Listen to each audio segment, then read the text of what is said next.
So yeah, as we were just saying, so the 3 doshas are part of the Ayurvedic medicine, and that's what we're going to be looking at over the next 3 weeks. So just as practices within those doshas. So this one is Kapha dosha, and the Kapha dosha is thought to be grounded in the earth element. We've all got all 3 within us, but you probably find that you favour one predominant, one sort of backup, and then the other one not so much. Each is important for maintaining balance and harmony in the body. Kapha is also associated with stability, stamina, and grounding and being grounded, so being stable. And you probably find somebody with a high level of Kapha energy is a real homebody, you know, likes to feel secure and at home. They're also very loyal, calm and patient. I always feel as I'm reading out some sort of horoscope here. Out of balance, this dosha can be static, stubborn, and very rock-like. So you might find somebody with high levels of Kapha dosha will not like change and will be resistant perhaps to change. But the most grounding and the most stable and solid of the 3 doshas. So that's how we're going to be working tonight. Grounding, stable, solid, doing some long holds, rooting down. So let me, whilst you're sorting all that out, just mute you and we shall make a start. If you want to pop yourself into semi-supine. And of course, as we're going to the grounding element, just start to become aware of the ground underneath your body.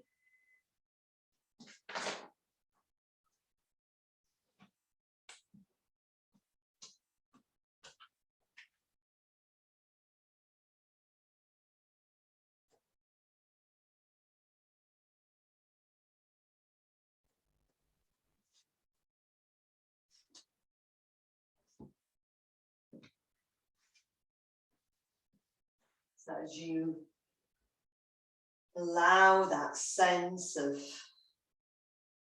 weightiness, if you like, that kind of connection from the back body through the back of the head, shoulders, arms, hands, right and left sides of the spine, sacrum, feet. I just want you to start to take your attention to the breath. And we're going to begin, unusually for me, with a breath in through the nose and then a slightly forced breath out through the mouth. So that could be a sighing breath, you know, the breath. Or it could be blowing the breath out through pursed lips. Or it could be that you just keep your lips where they are, just in that kind of flattened position, but you just open the mouth to allow the breath to be pressed out of the mouth. And the reason why this is very Kapha is that it's very much about grounding and releasing. And as we already are aware of, I'm sure, the exhale is predominantly the releasing breath. But there's also an argument to say that if you are high Kapha energy, you might need a practice that gives you a bit of va-va-voom. So The way you can increase the depth of your inhale is actually to increase the length of your exhale.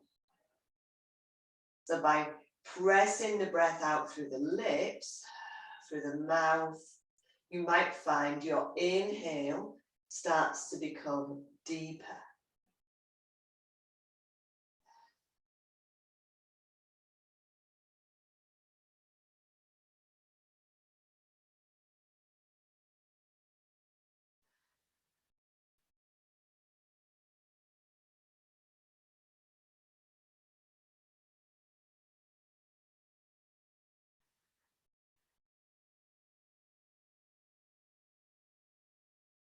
So just taking a couple more of those forced breaths out through the mouth in this semi-supine position.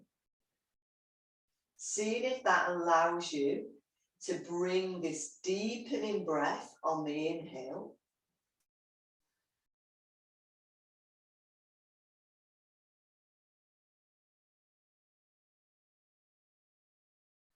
And then from this position, we're going to go straight into a little bit of core movement. Again, it's a movement we do regularly. So the next time you exhale, I'm going to get you to take your arms and clasp the hands behind the head with the elbows moving out to the side. You're going to breathe in, and that's going to be your broadening breath into the body. And as you breathe out, you're going to extend and release the breath through the mouth. At the same time, draw the chin to the chest, knit the rib cage together, lift those elbows up towards the sky and lift from the ribs.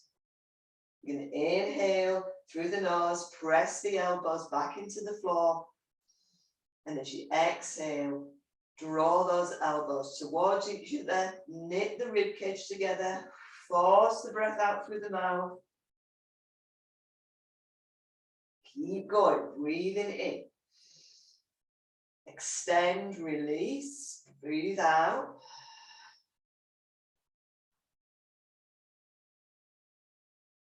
And you might just find as you move through these two positions that this position becomes more accessible with the breath leaving the mouth. Sometimes what you'll find is with core movements, especially in things like Pilates, they will employ a breath out through the mouth.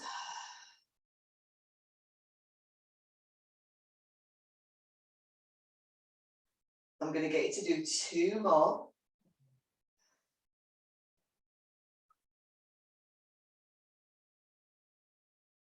And then on the next one, I'm just going to get you to hold it there. Now you can squeeze a little in-breath in while you're there. And then see if at the next exhale, you can lift a little bit higher. Squeeze and inhale in. Exhale, lift a little bit higher. And then from there, inhale, release the elbows back down to the floor. Woo. So I'm going to get you to move the hands from underneath the head and extend the arms up alongside of the ears. So we're going to come into a bit of a different type bridge movement this evening. So from here, I'm going to slide my heels closer to the bottom. As I exhale, I'm going to still breathe out through the mouth, feeling that length coming through the spine. And then as I inhale through the nose, I'm going to lift up into that bridge. All the same movements we do in bridge, but bringing the chest up towards the chin. This is kind of like your practice. We are going to hold bridge tonight. This is going to be your practice. Now make sure that you're reaching into the balls and the heels of the feet, that your knees are moving in line with the ankles, and that you're feeling this release in the shoulders. From there, you're going to peel down upper, middle, and lower back until you feel you've created the space through the upper body. Okay, So what we're going to do, we're going to lift up into bridge with the arms overhead. We're then going to hold bridge for around about a minute, and I'm going to give you different alternatives of things to do with the arms. So nice deep breath in. As you exhale, slide or force the breath out through the mouth. Lengthen the spine along the floor. And then as you inhale, peel yourself up into bridge pose. Now, once you feel you've got those feet spreading and grounding into the floor, the four corners of the feet,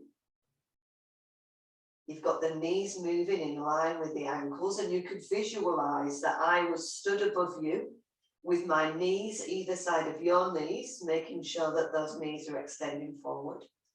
And they're going to get you the next time you exhale to slide the arms forward and down by the side of the feet. Now, at this point, you've got three alternatives. First one is to reach the hands into the floor. Second one is to use the upper arms, the triceps and the elbows, knitting them in towards the ribs and pointing the fingertips up to the ceiling. That's the second option. Third option, classical option, is to roll onto the outside edge of the upper arms, clasp the hands under the back, and press the little fingers down into the floor. Okay, already you've taken 30 seconds to achieve that. So you've only got 30 seconds left. Deep breaths.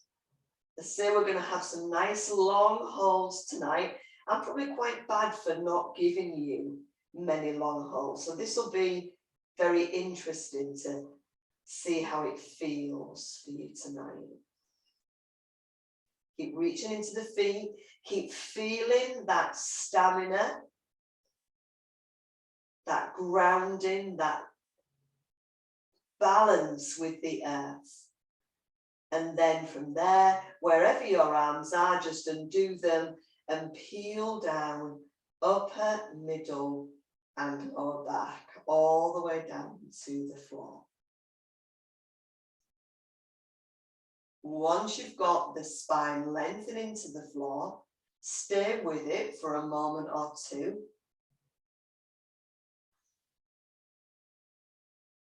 And then rather than bring the knees to the chest, we're going to slide the arms out to shoulder height and walk the feet into that wide stance, 10 to 2 feet, heels on the mat, balls of the feet off the mat.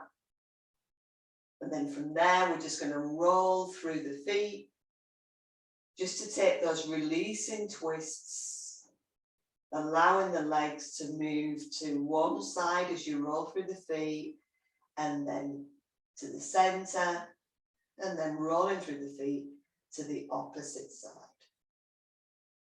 So we've done this a lot. It's a really nice move for the body. Maybe you can find that release enough to feel that as the legs are moving in one direction, you can turn the head into the opposite direction.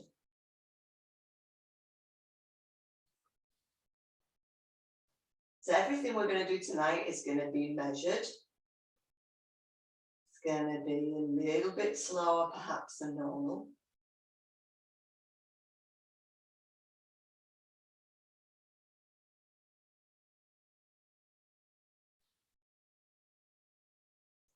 Next time, whenever it happens that your legs end up over to the left, what I'm going to get you to do is pick up the left leg and carefully take the weight of the left outer shin to the outside of the right leg. So you just for a moment or two, grounding your right thigh towards the floor. Just be careful of the knee. This is not the whole position. From here, I'm going to keep the legs in this position, but walk my right foot back to semi-supine. So I'm going to end up in step 1 of Eye of the Needle. This is a great step. We use this quite often to think about the opening at the front of the hip flexors. Remember, again, we're going to be holding it for about a minute, so you may choose to hold this position. Step 2 would be to slide the legs towards the chest. And step 3, to either clasp behind the right thigh or in front of the right shin. Now, just be careful with your neck in this position, that you are lengthening the back of the neck. If you feel you want to lift the head off the floor, just pop some support underneath it. And then you're going to stay with this position, grounding through the back of the sacrum into the shoulders, left and right sides of the spine. Maybe you can just circle your right ankle while you're there. I'm not timing you by the button, by the way. It's quite distracting for me. I'm just going to more or less time a minute. Just to give you a sense of holding these positions for this Kapha related practice. Now, that doesn't mean that if you have high levels of Kapha, you might feel this is very comfortable for you, but it might be recommended that to boost your energy, you actually need to do something quite fiery, perhaps. But I'm just showing you a Kapha-related practice. So you've got about another 3 or 4 breaths here, just noticing how the movement changes. A bit like yin in a way, that when you're holding these positions, you have a different response within the body and within the mind. So it's a good one to follow on from our ceasing the chitty-gritty, because you're going to be using the breath quite a lot. You're going to be using the observation of the body quite a lot. Okay, from here, I'm going to release my right foot to the floor, release my hands, undo my left leg, and just ground that left foot into the floor. Stay there for a few moments. Remember, we don't want any rushing, even in our transitions.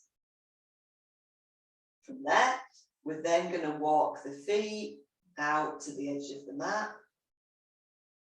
And as we exhale, we're going to take a couple of those twists just to tease any residual tension out of the back. This is a little counter pose. And then eventually allowing the legs to release over to the right, so that at that point you can pick up the right foot, place the outer shin or ankle onto the outer left thigh. I found the ankles a little bit knobbly, so I tend to go for the shin. This is great for your sacroiliac joint. And then after a couple of breaths in that position, you're going to take this into eye of the needle. So roll onto the ball and the heel of your left foot. Keep that right knee moving out to the side. And you know where you're going from here. Step 1 is to hold here. Step 2, bring the legs into the chest. Step 3, thread the arms around the left shin or the front of the left thigh. Feel free to just release into that left ankle. Stay with it, keep breathing.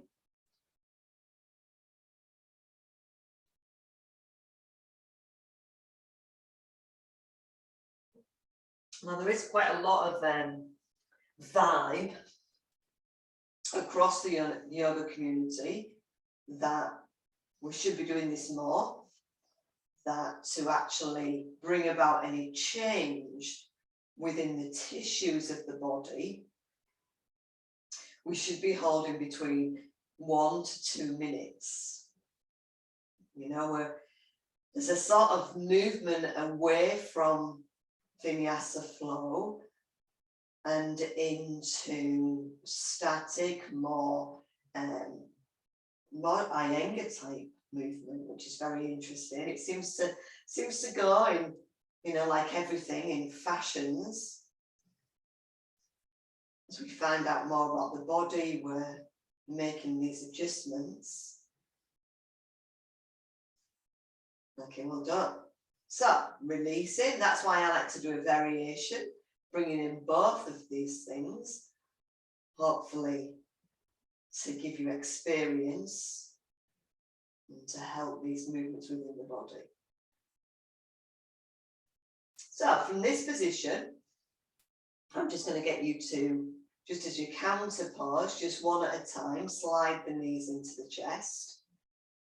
And then just taking the hands around the top of each leg, just gently squeezing the knees in as deeply as you can to the chest, holding maybe for a couple of breaths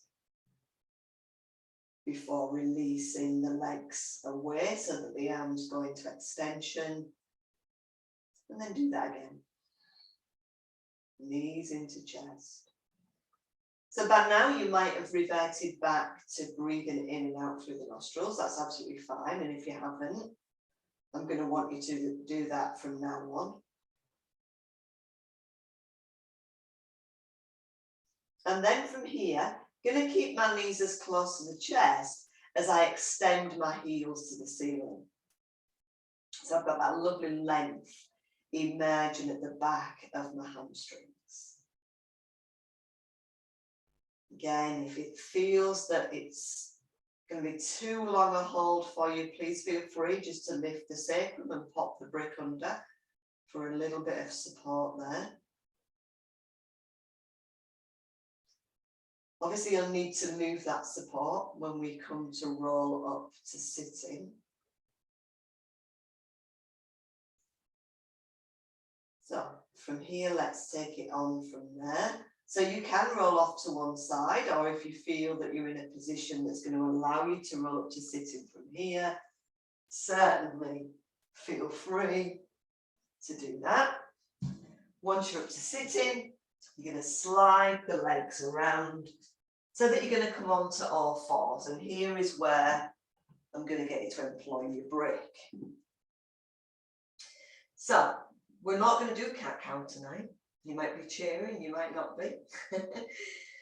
But we are going to think about what we need to employ within our bodies to be able to hold plank pose. So I want you to think about not only lengthening the shoulders down the back and reaching into the palms of the hands, not just the wrists, but also knitting the rib cage together, lifting that lower pubis. And what you could just try and do, and this, if you feel you don't want to do the hold into plank that we're going to employ in just a moment, I just want you to start the movement with this couple of press-ups. So all I'm going to get you to do is just roll the shoulders forward towards the fingertips. So you're shifting the weight into the hands, and then bend the elbows and just lower down maybe a couple of inches before lifting back up again and shifting the bottom back a little bit. So you're shifting forward, exhaling, lowering forward to go down, and then lifting back up, shifting back. Okay. From here, let's take our first practice plank. Tuck your left toes under, extend out your left leg, and then do the same on the right. Now you'll already know by now that what I despise is people dropping in the waist. It's very bad for you. You also want to try and send some of the weight through the fingers, not just in the wrists. Okay, well done. Drop the knees to the floor. Sink the bottom back to the heels. The good news is that by using a brick between the thighs, you can potentially work deeper into that theory. So you're going to take your brick, skinny edge of the brick is going to come in between the thighs, and you're actually going to come into this movement from down facing dog. So you're going to extend your arms well out in front of you, shoulder distance apart, tuck the toes under, and when you're ready, spread across the hands and peel up into dog pose. So it's going to be quite a long dog because you're going to take dog to plank. So have a little practice. From dog pose, squeeze that brick between the thighs and roll forward into what I can call high plank. Shoulders over the fingers so that you're not pushing all the way into the wrists. Knitting the ribcage together, lifting the lower belly. And then as you exhale, easing back into dog. Okay, drop the knees down. That's your little practice. Remember, if you feel that that's not possible for you, do some dogs and then do some little cat press ups. We're going to do 3 sets of dog to plank, holding plank for 6. Yay. Okay, so it's all about building strength. So when you're ready, peel yourself up into into dog pose. Next time you inhale, extend forward into plank, squeezing that brick between the thighs for 6. Lengthening the shoulder blades down the back, 5. Knitting the rib cage, lifting the lower belly, 4. Feeling those fingers, 3. Smiling for 2. Squeezing a little bit harder for 1. And then peeling back, down dog. That's your little rest. So take what you need. Stretch out. Ready for set 2. Breathing into plank. You're holding that plank for 6. For 5. Feel the breath. Feel the body. For 4. I'm just going to have a little look at you. For 3. These are looking good. For 2. And 1. Well done. Take it back to dog. If you need to drop the knees down to the floor, please do. I've noticed quite a lot of hanging heads. Maybe you can, I know you hang your head in dog, but maybe you can think about just a little thread at the crown of the head, taking the head forward rather than hanging it. Because don't forget, the head weighs quite a lot. So if the head weight is coming down into the hands as well, that's also going to be wrist ache. Okay, you've got 1 more set. Down dog.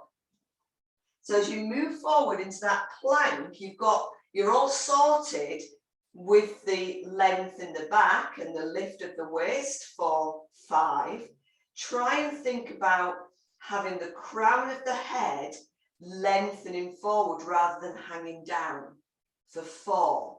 You've only got 3 more counts to go. For 2. Hope that made a difference. For 1. And then from there, well done. Down facing dog. Bend the knees to the floor. Release the brick. Come back into an extended child and turn the palms and the lower arms to face upward. That's going to be a little counter pose. It's a different kind of wrist stretch to the turning of the hands.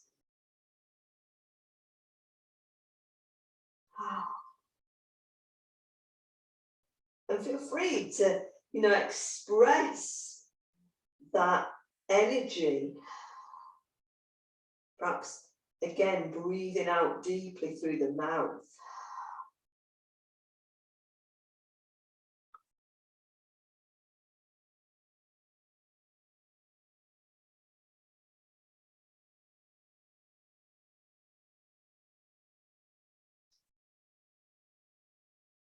So from this position, we're going to come up into standing. So once again, I'm going to get you to roll the hands to fist back down. Take your down facing dog. Now this time you can do your little walking out of the dog, which is good.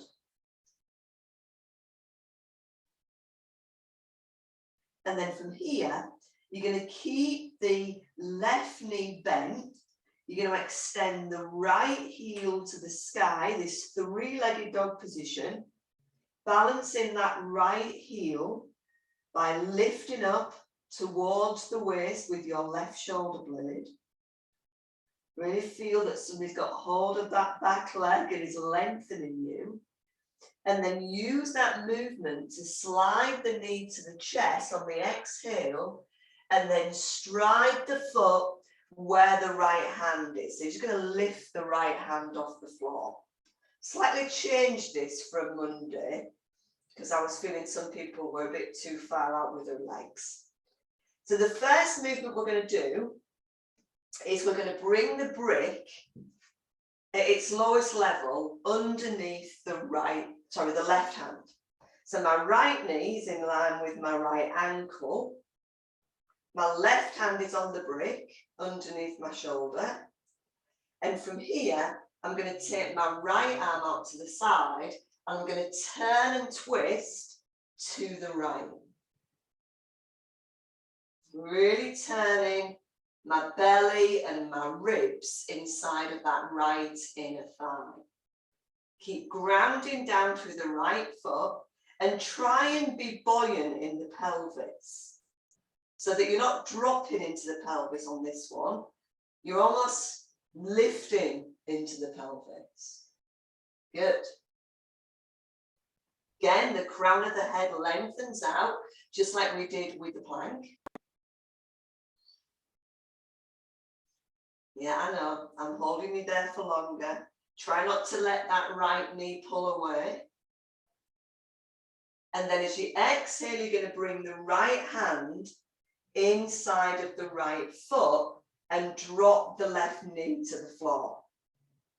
Now I'm going to release the left toes, but you could stay with the toes tucked under if you'd rather.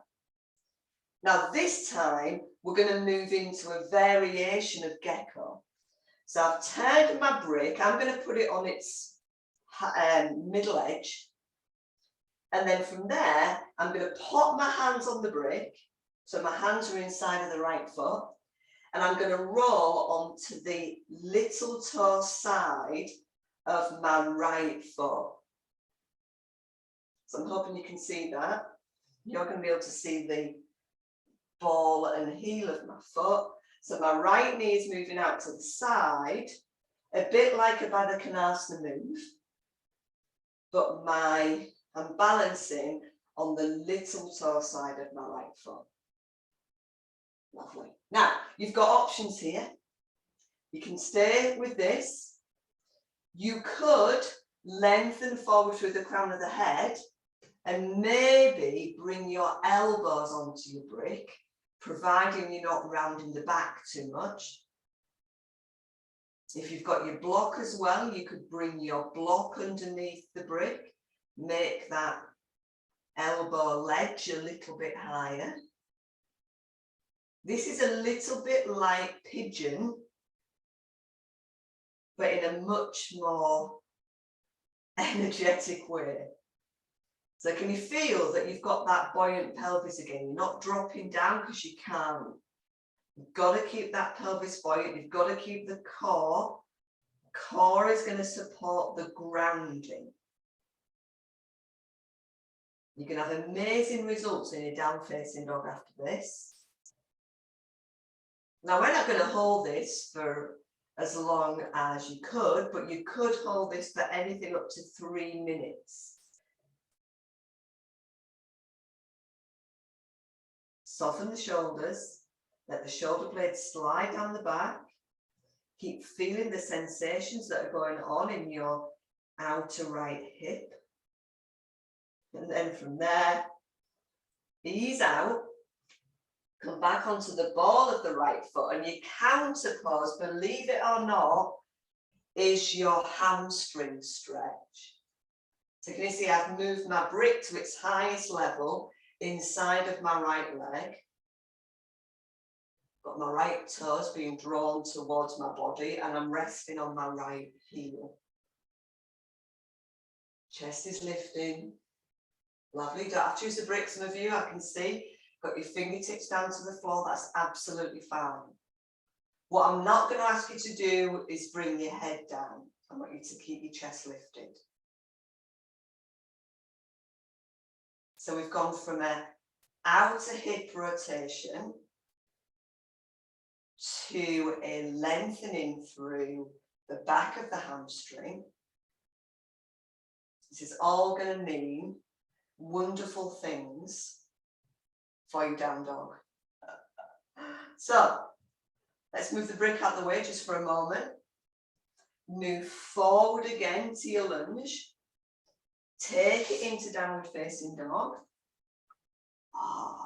Feel that. It's wonderful, isn't it? It's almost like your right side of your body was meant to do down dog. Spread across the hands again. Soften into the right knee this time. Extend the left heel into three-legged dog. Yes, we are going to go straight into the other side. So heel connected to right shoulder. And then from there, sliding the knee through the chest and then stepping it through, helping it as much as you need to. So remember, our first move is with this buoyant pelvis. So really work onto the toes of your right foot whilst you bring your brick underneath your right hand. Take the left arm out to the side, turning and twisting, bringing the rib cage and the belly into the inner left thigh, and breathing. Again, try not to force all the way down into your wrist. Try and feel that you're slightly lifting out of the hand. That's going to give you more twist, more connectivity into this position. Deep breaths, lengthen out through the crown of the head. Keep smiling, keep sending me love. Big deep breaths. Just be careful that you don't pull that right knee, left knee even, away from the left ankle. From there, you're going to release the left hand down, drop the right knee to the floor, bring the left hand inside of the left foot, and put your brick into more of a horizontal position. So from here, it's a bit like the plank. You're going to send the crown of the head forward, but you're going to roll onto the little toe side of your left foot. Lovely job. Now, as always, with any of these moves, if there is any sharp pain, or if it's just unbearable, you must come out. I'm going to go onto my elbows here. There is going to be an element of discomfort. Absolutely, there is. Can you control your breath? That's usually a pretty good indication of whether you're going to be able to stay with it for this extra time that we're putting in.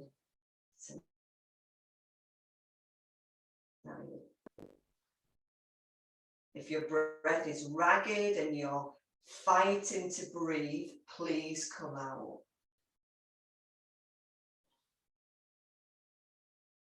Again, lengthening through the crown of the head rather than dropping the head. Notice if this side feels any different to the opposite side. And also picking up from our theme of last week, how distracted are you?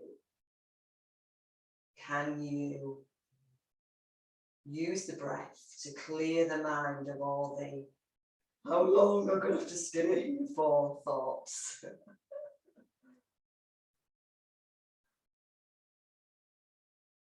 Okay, well done. Easing out, counterposing with your Ardha Hamanasana. So my brick is inside of my left shin or left thigh. Or I can have my fingertips to the floor.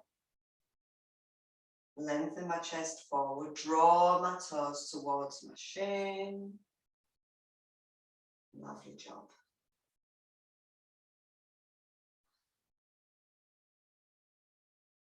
Just notice if the bottom is sinking over to the right, try and bring it back in alignment if you can with the body. And then from there, you're going to ease back, or ease forward actually, and then step back into downward facing dog.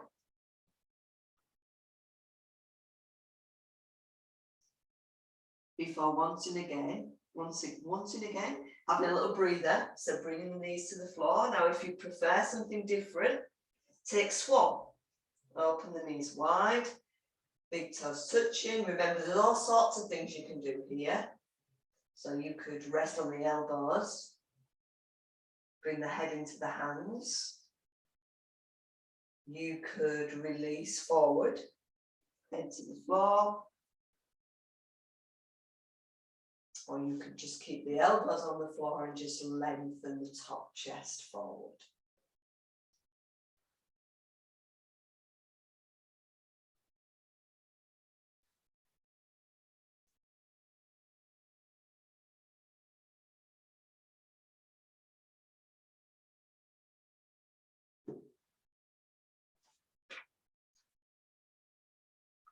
So, from here, we're going to go back to do a wide leg dog this time. So, I'm just going to temporarily move my brick out of the way.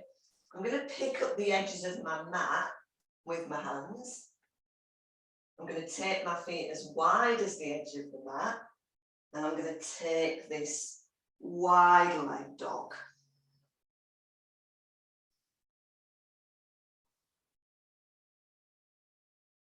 Now, this is going to be easier for you than for me. I'm going to have to turn around to face you. So this is going to become wide leg standing position. So yes, you're going to walk the hands back towards the feet. If you need to turn around on your mat, please feel free to do that. And then you're going to bend into the knees, reach into the feet and pick yourself up into wide leg standing. So while you're just grounding those feet, I'm just going to change my camera. I'm just going to bring in some standing postures. Some nice grounding standing postures through a little bit of golden seed. So I'm standing in this wide leg position. Remember, this is where we move the feet around. We're coming to horse position. So you're going to breathe in, take the arms up alongside of the ears. And as you breathe out, slide the hands down in front of the heart, press the palms away and turn the heels in. First goddess or horse of the evening. Making sure that your knees are moving in line with the feet and you're working into the outer edge of the feet, lifting the insteps. From there, you're going to breathe in, pick up the elbows, and as you exhale, take the feet wide and fold forward. Hinging from the pelvis, hopefully getting the fingertips to the floor. If you can, bring your brick in. From this position, you're going to take your, I'll mirror you, take your right hand to the floor, turn your feet to the right, slide your left arm out in line with the shoulder, and then turn and twist to the left. Lovely. And from there, you're going to exhale, change sides with the feet and with the hand. Take the right arm out to the side, turn and twist to the right. Exhaling, easing back to forward fold, bring the feet to parallel. Soften into the knees, gather the imaginary leaves from the floor, lift them up to the heart, and then clasp the hands and press the palms up to the ceiling. Oh, love this one. From there, when you next exhale, you're going to take your drinking bird position. So undo the arms, bend the knees initially, take your forward fold and take the arms up behind you. Maybe just doing a little couple of rotations in the arms for this first movement.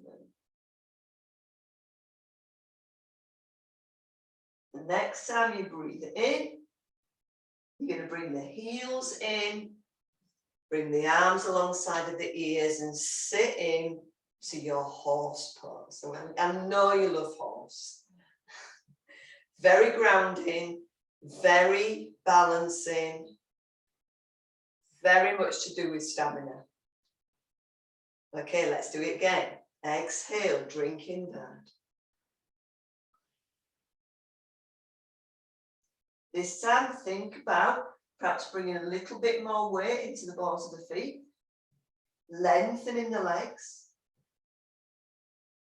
And then as you inhale, draw the heels in, sit down through the feet, horse position. Brilliant job. I don't know if I'm allowed to say there's some lovely horses there. Okay, one more time.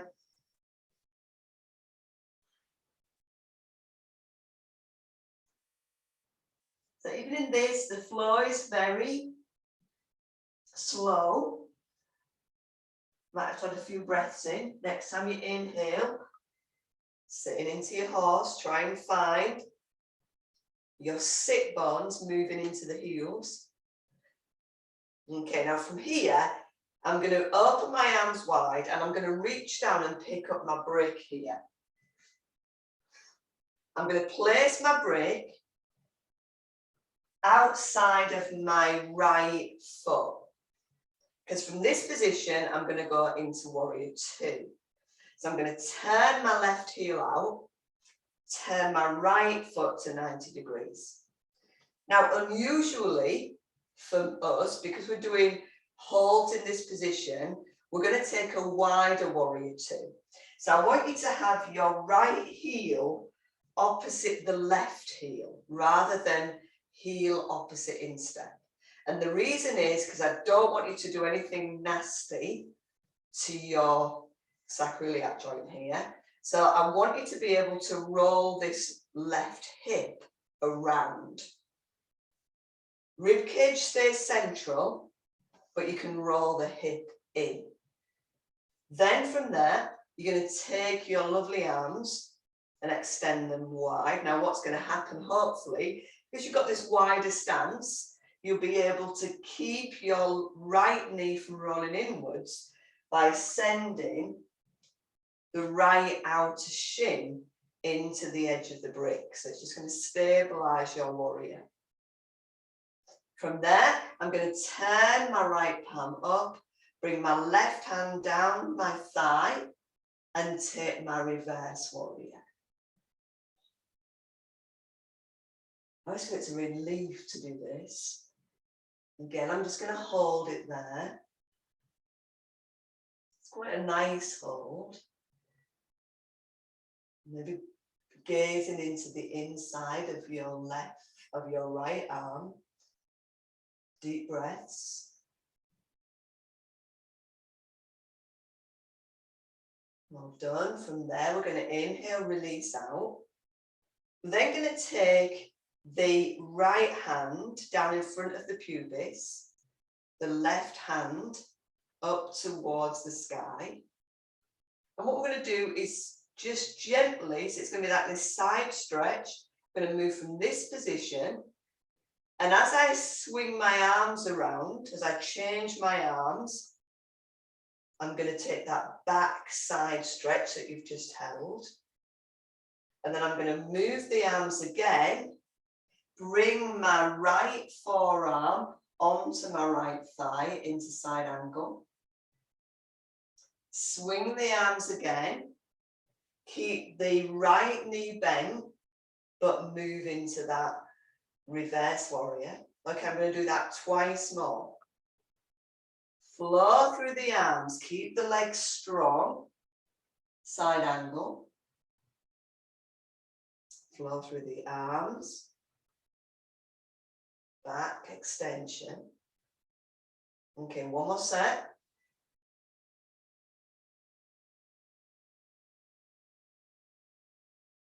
Doing great.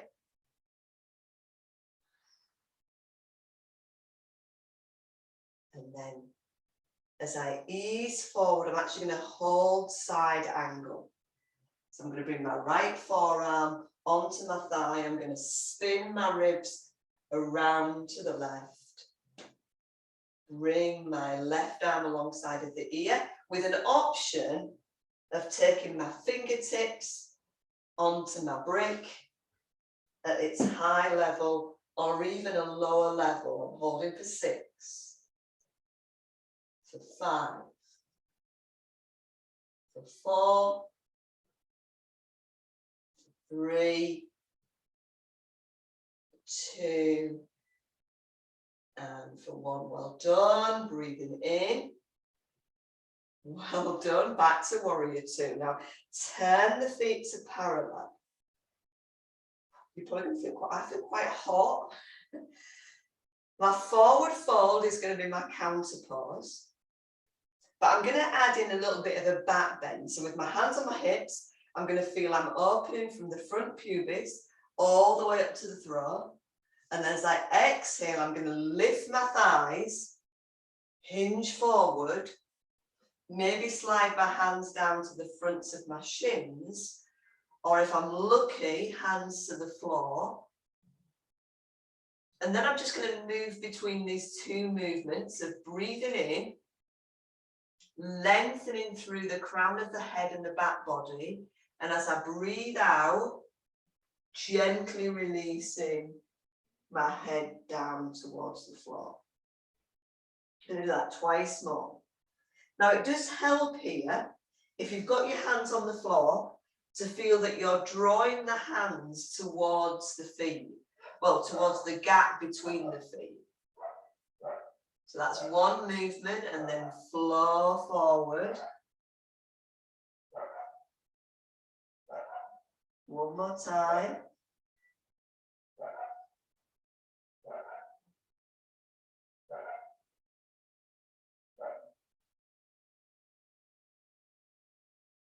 And then from there, I'm going to soften in the knees. Just gives me that little grounding to extend myself up to standing. And from here, I'm going to do a Sailor Sam and just stand in Tadasana. Deep breaths. That's your counter pose, just to stand, to feel the power and the stamina and the strength easing through the body.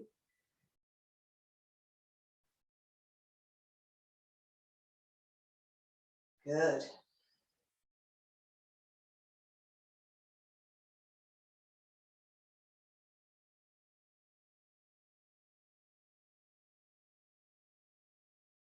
Okay, so we're just going to change sides here. So I'm actually going to step my feet wide. I'm going to take one drink in bed, lifting my arms up, folding forward, taking my arms out behind me. And then to a rocking horse. And then I'm picking up my break. I should have done it before, but I'm moving it over to the left. From there, I'm going to take my arms wide. I'm going to turn my right heel out and my left foot to 90 degrees and make sure that my left heel is opposite my right heel. So as I said, the only difference you probably notice is you've got more movement here in that left hip. but your ribs and your chest are still going to face the same way. I'm going to bend into my left knee. I'm not taking my body around towards my leg. I'm still opening it out into this wide stance. Good. Turn up the left palm, bring the right hand onto the back of the right thigh. Let's take the lovely reverse warrior position. Making sure that that left knee stays in alignment with the ankle. Feeling the power in the legs, the power through the feet. Love this position. Good. Okay, from here, if the legs are a bit shaky, so man, wide leg again, sorry, warrior two legs. From here, you're going to start with the left hand down, the right hand up over the head. And then you're going to do that lovely releasing movement. Actually, I'm going to change it. So I'm back here. And then I'm going to take my left elbow onto the left thigh for one. I'm going to undo, change my arms, do a little back side bend, and then go elbow to thigh for two. Well done, one more.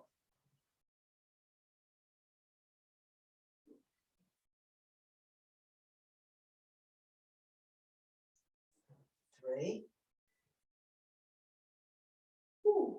Okay, release out, and then you've got your final movement to hold side angle. For six, for five, lovely, for four, three, for two, for one, well done. So this time you could bring your brick forward with you. I don't know whether that's going to help your forward fold. The only thing I'd be very careful about is don't force your head onto the brick. Yeah, if you can release enough in the sacrum and the pelvis to get the head down, don't push it onto the brick. So the same way, you're going to lift up out of the front of the body. You're going to hinge forward, lifting the front thighs. Maybe hands down onto the shins. If you're lucky, hands onto the floor. And then the same thing. Inhale to lengthen, flatten the back. Exhale. Maybe bring the hands back towards the feet and start to release the head. I'm just going to look at how this is going. So it's an inhale, a flat back. It's an exhale. Invite weight into the feet. See if you can release the head. Take that little bit more. Extension into your wide leg forward fold.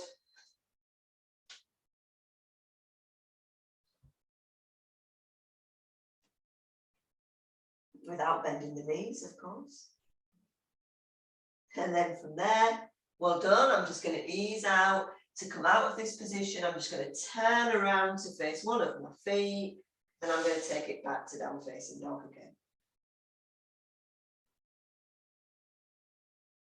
From there, I'm going to release my knees down, bring my bottom to my heels, and maybe at this point in my child pose, I can bring my palms together and just gently rest the thumbs into the nape of the neck. Or, of course, if this is not good for your knees or your back, please feel free to take polar bear or come onto your back and bring your knees to your chest.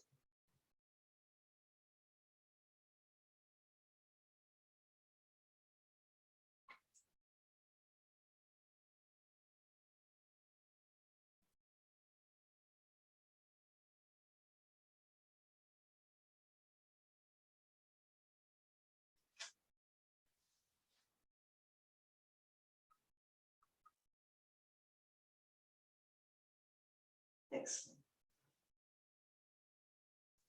So, we are going to go into elbow plank. I know that it's going to be like, what?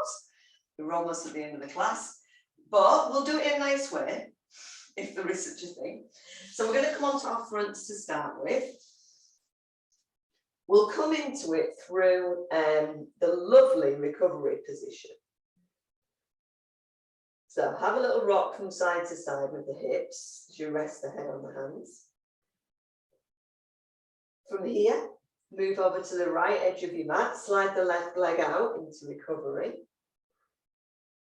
You can turn your head to the right.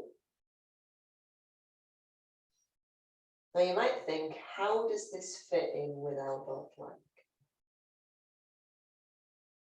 Or forearm plank, as it's sometimes called. We're actually going to practice just a half version. So after spending several breaths in recovery,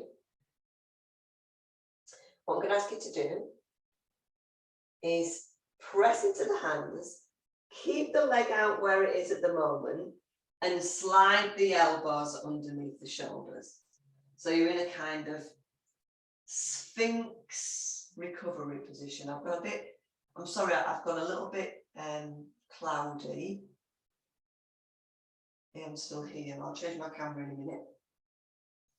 So from this position, I'm wondering if you can tuck the right toes under and then take the left leg out to take forearm plank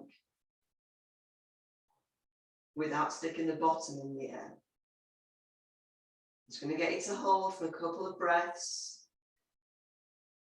and then release down. Okay, go back onto your front, rest the head on the hands, take recovery to the other side. So right leg slides out,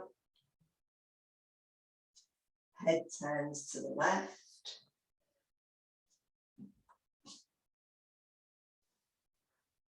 Now I'm just going to watch on this one because this has worked quite well for me, but sometimes that doesn't always transfer to you guys, so just want to see how you feel about it. Elbow plank, challenging position, of course it is. And the reason why you stick your bum up, if you want to know why, it's just to take the effort off the hamstrings and the core. So yes, it's easier, yes, it's less effort, but it's not right. So I'm going to watch you transition here. Bring your head back onto the hands. Come onto the elbows, still with your right knee out to the side. So you're in a kind of elbow plank meet recovery, or Sphinx meet recovery. And then from there, tuck your back toes under, lift that hip, and then slide your bent knee, the right leg, out to join it. Does that give you a better entry into that challenging position? Now watch the head. Yeah, again, it's the same thing. Don't drop the head, it's going to be more effort. Think about lengthening through the crown of the head. Good. Knit those rib cages together, lift the lower belly. Breathe. Please don't forget to breathe. And then from there, well done. Release. Rest. Rock the hips from side to side. It's a strong old position. But I found that just when I was practicing today, I thought, oh, that's quite good.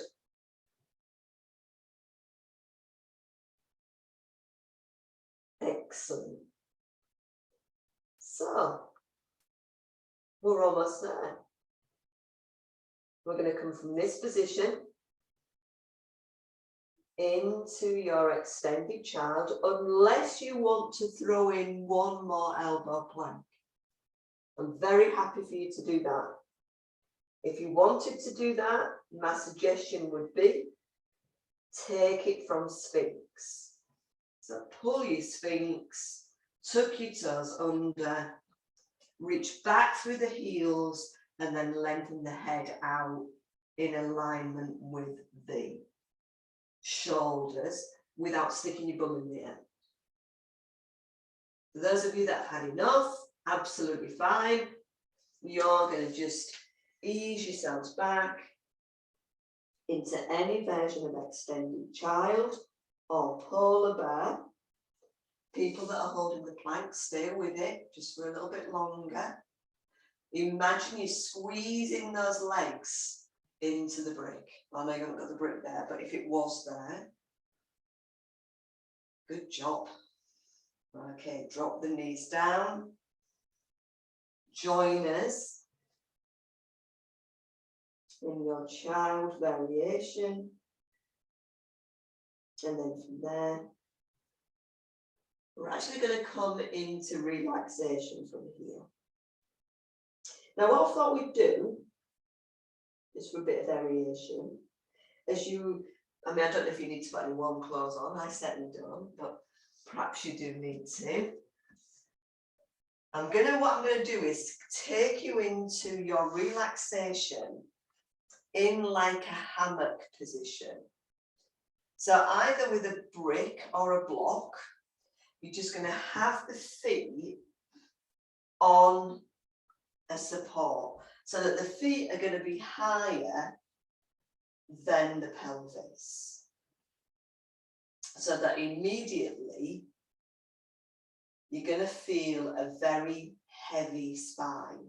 I always think about this being a bit of the spine being a bit of a hammock. Now, you don't have to stay with this, that's not the point. You might want to change the brick to behind the head or have a cushion behind the head. Once you've felt that weight through the back of the head, the shoulders, the spine, sacrum, perhaps the upper arms,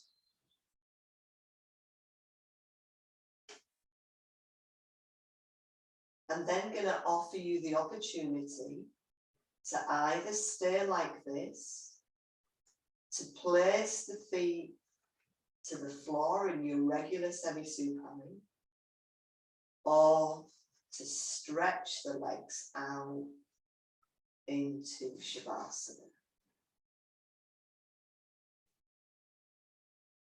Always remembering, if there's any doubt in your mind,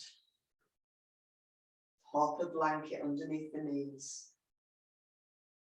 or bend the knees a little bit, dig the heels in.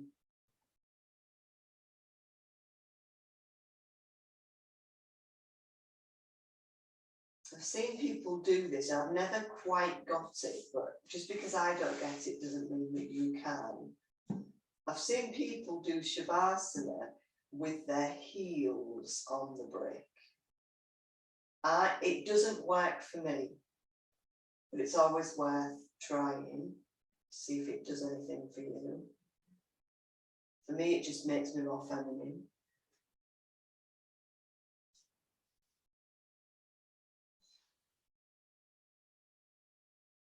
But once you've found a comfortable position, I want you to go back to that breath we started with. It's called the halo breath. So you're breathing in through the nose, and you're breathing out or pressing the breath out through the mouth.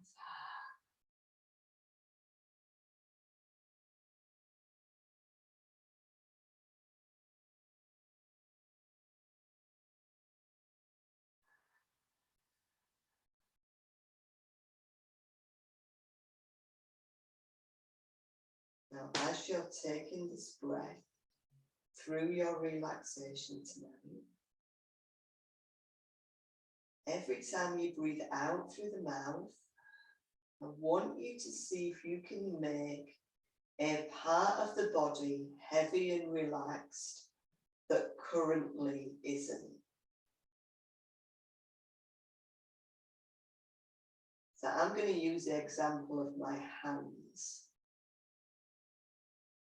So I actually find it quite challenging to let my hands relax. So as I breathe out through my mouth, I'm going to allow and tell my hands to grow heavy.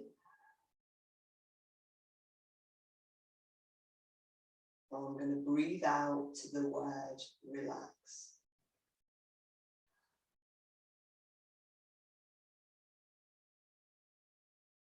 Heavy is quite nice because you've almost got the start of the word with the breath.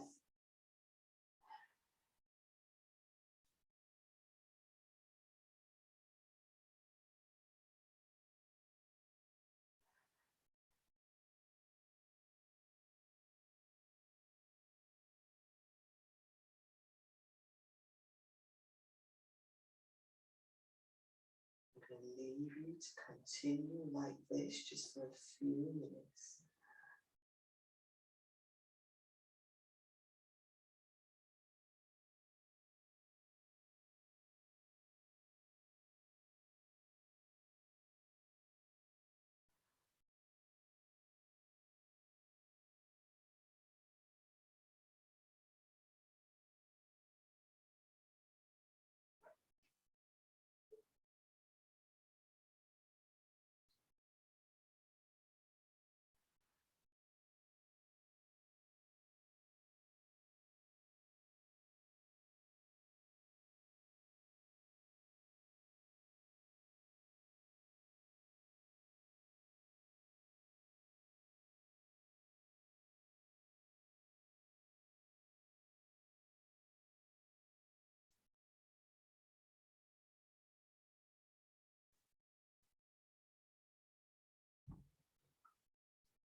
So after your next exhalation,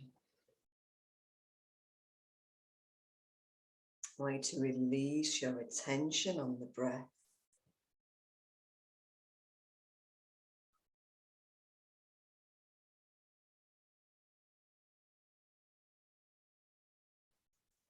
Just gently begin to move the fingers and the toes.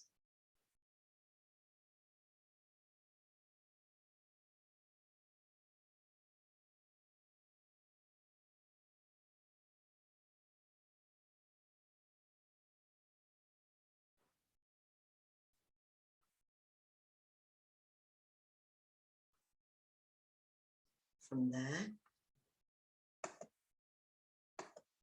just start to perhaps stretch, sigh and yawn. Taking your time just to ease yourself into a knee to chest position,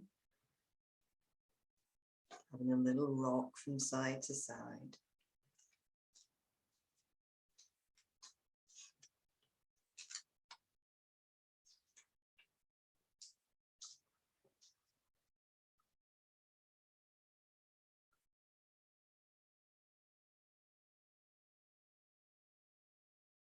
And then eventually bringing yourself into sitting.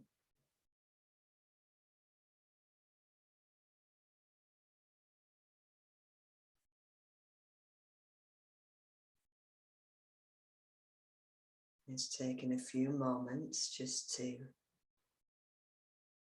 ground into that seated position, just to notice the effect the practice has had within your body.